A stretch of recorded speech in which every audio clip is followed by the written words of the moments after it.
So we are all loaded up and ready. Well, we're driving to the drag strip right now, and Dad's behind me. I'm honestly more excited about him racing this year because, I mean, how many races do you need? So tonight, that looks crazy.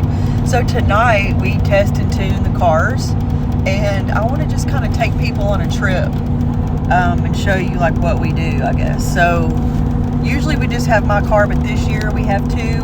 We got Dad's El Camino, and Dad won his very first race in a 64 El Camino. Not this one, but we have the original one at the shop. It's just a frame. It's one of our bucket list cars.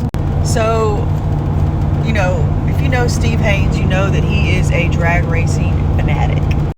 He is an NHRA chaplain, a Racers for Christ chaplain, and he's been doing that since I can remember, over 40 years. He just got an award for over 4,000 hours of volunteer work for Racers for Christ, which is awesome. They started counting those hours at the beginning of 2000, and so he's been our track chaplain for, I think, 26 years, something like that.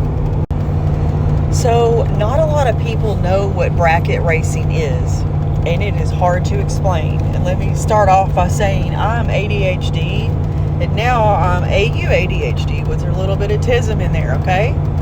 So at this point, if I can do it, just about freaking anybody can, because it's hard.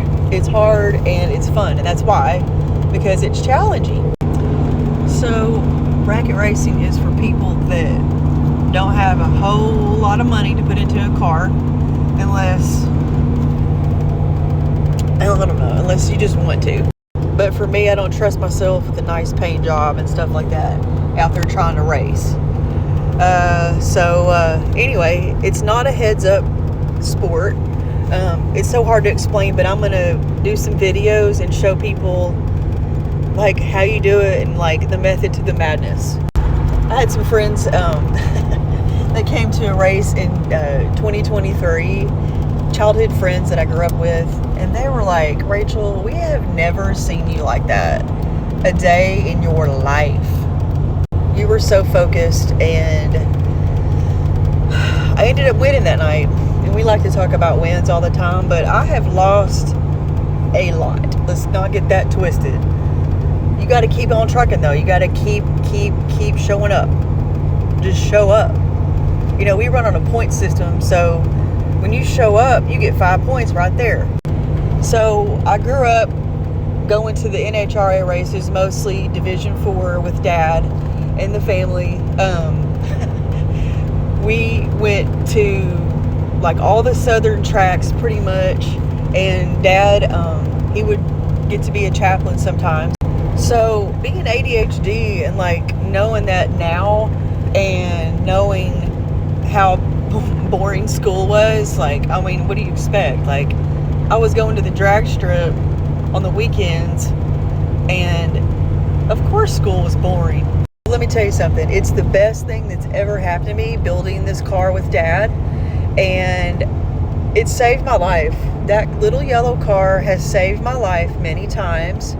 One day I'm going to be able to tell the whole story, but in the meantime, my responsibility is for Dad to have fun this year, and he works incredibly hard. He does the work of 10 men. I wish I could clone him. Needless to say, Dad and I have been through a lot together, and especially the speed shop is what I mean.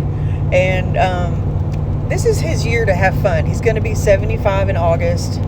Just seeing Dad smile from ear to ear getting in that car, it's worth everything. It's worth absolutely everything. And, you know, we're not out here trying to be fancy or, you know, showboats. Like some people, I'm not going to name names, I'm just kidding. But we love parades. We grew up throwing candy in parades. Anyway, I'm just excited, and Dad, it's all him. I give Dad all the credit. I wouldn't be doing any of this if it wasn't for him. So stay tuned, and we'll see you at the racetrack.